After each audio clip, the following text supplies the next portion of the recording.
the world was full of life, rivers flowing, trees towering, and animals roaming freely. Yet, there was no human to work the land and govern it. Then, God formed Adam from the dust of the ground, breathing into him the breath of life. As Adam opened his eyes, he beheld the beauty of Eden, a garden set apart by God himself. It was rich with fruit-bearing trees and flowing rivers, yet Adam sensed that he was alone in his dominion.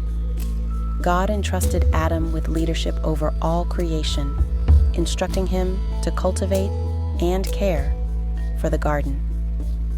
God also gave Adam a command.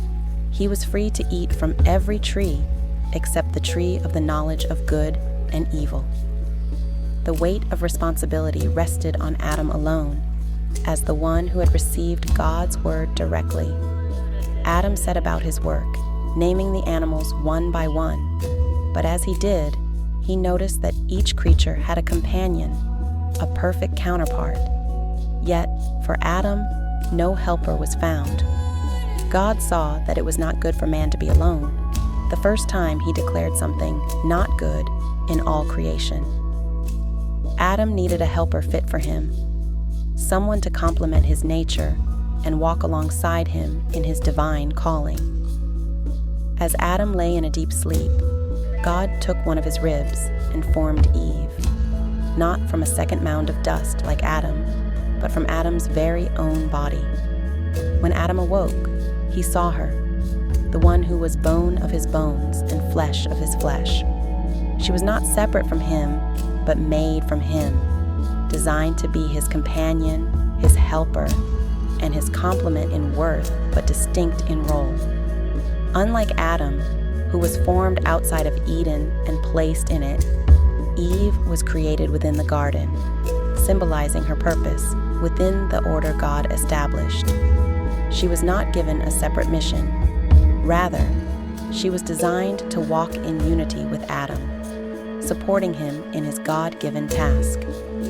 As Adam looked upon Eve, he proclaimed, "This is now bone of my bones and flesh of my flesh. She shall be called woman, for she was taken out of man." In naming her, Adam exercised his God-given authority, just as he had named every creature before her. But Eve was different. She was not a mere creation, but his own flesh, given to him by God. Adam recognized that their union was unlike any other bond in creation. Eve was not beneath him in worth, but she was given to him as a gift, designed to submit to him in his mission and purpose as his helper. She did not receive God's command directly, but relied on Adam to lead, instruct, and protect their home.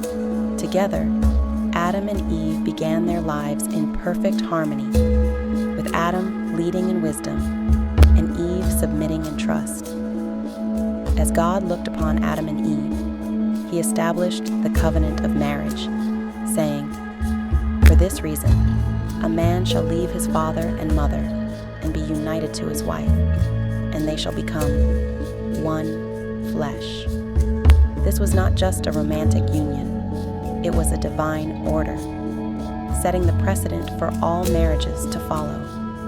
The man would leave his family to form a new household, assuming leadership over it. The wife would become one with him, submitting to his headship, much like God the Son, submitting to God the Father.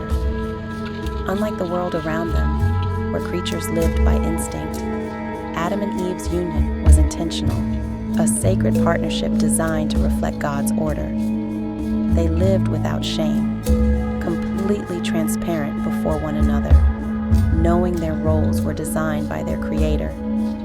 In their early days, Adam and Eve thrived in perfect unity. Adam led with wisdom. Eve followed with trust. There was no conflict, no struggle for dominance, only a seamless union where each fulfilled their God-given role. Eve flourished in submission, not as a servant, but as a cherished partner. Adam cherished his wife, not as a ruler, but as a loving leader who provided, protected, and nurtured her. Their relationship was a reflection of God's design, where the man leads in love and the woman submits in grace. God's plan was beautiful, a picture of Christ and His church that would one day be revealed in full